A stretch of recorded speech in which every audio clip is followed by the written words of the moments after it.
kulan wacan daawadayaal mar kale ku soo dhawaada qodobada warka ugu doorka roon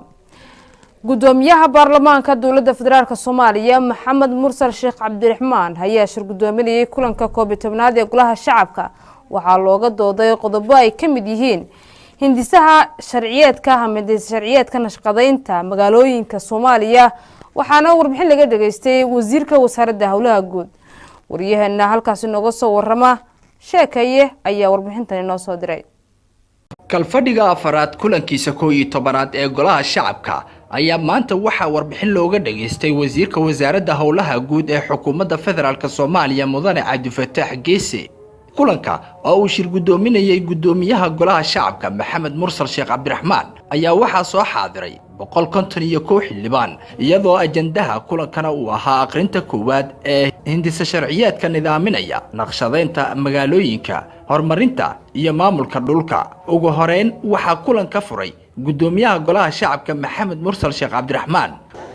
doodda maanta waxay ku saabsan tahay xaaladda amniga dalka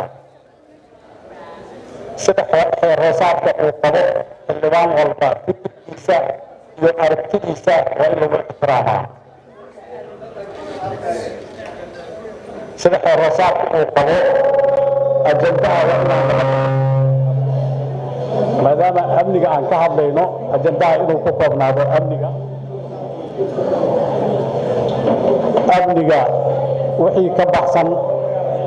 waxaan rajaynaynaa haddii xildhibaanku uu ka baxo annagaa ka joojin doona xildhibaan intuu soo istaaga yuu ka istaajinay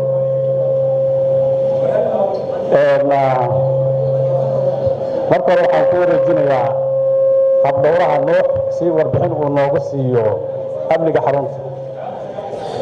wasiirka wasaaradda hawlaha guud ee xukuumadda federaalka Soomaaliya Mudane xildhibaan Cabdifataax Geese ayaa xildhibaanada ka hor aqriyay hindisa sharciyeedka nidaaminaya naqshadeynta magaalooyinka horumarinta iyo maamulka dhulka oo ay wasaaraddiisu soo diyaarisay waxaana isla maanta xubnaha golaha shacabka ay soo gabagabeeyeen aqrinta koowaad ee hindisa sharciyeedkan iyadoona qaar ka mid ah mudanayaasha baarlamaanka ay su'aalo ka weydiiyeen hindisa sharciyeedka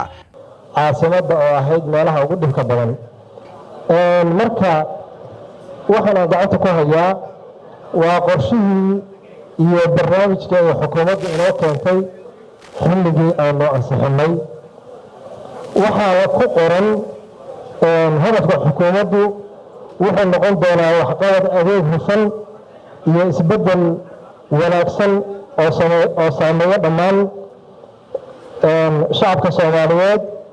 waxaana ugu horeeya oo aan jecelnahay in xukuumadda lagu qiimeeyo waxqabadka iyo horumarka aan ka gaarno sugidda amniga iyo xasilloonida dalka waa hadal wanaagsan marka xukuumaddu waxay saaran tahay miisaanka ah wixii ay ka qabatay amniga inaan ku qiimeyno hadalka waxa uu ku sii daray qorshuhu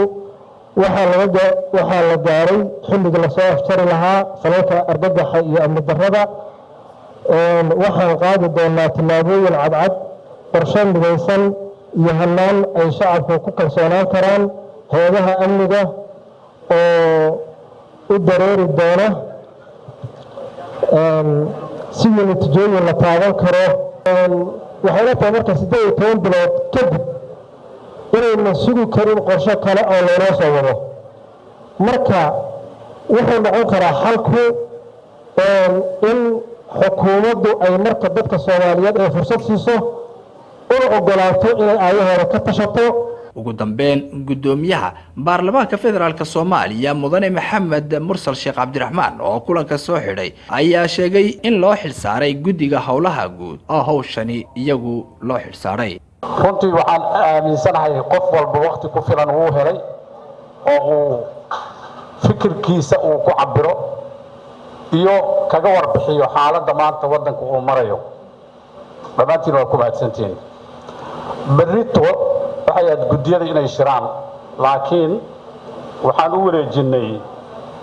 in fadhiga guud berri uu dhammaystiro 27 xildhibaan oo haray haddii ilaah idmo shirka annagana waa xiran yahay assalaamu calaykum waraxmatullaahi wabarakaatuh Ibrahim Sheekh Xuseen Sheekh Axmed Sheekeeye SBS TV مقدشو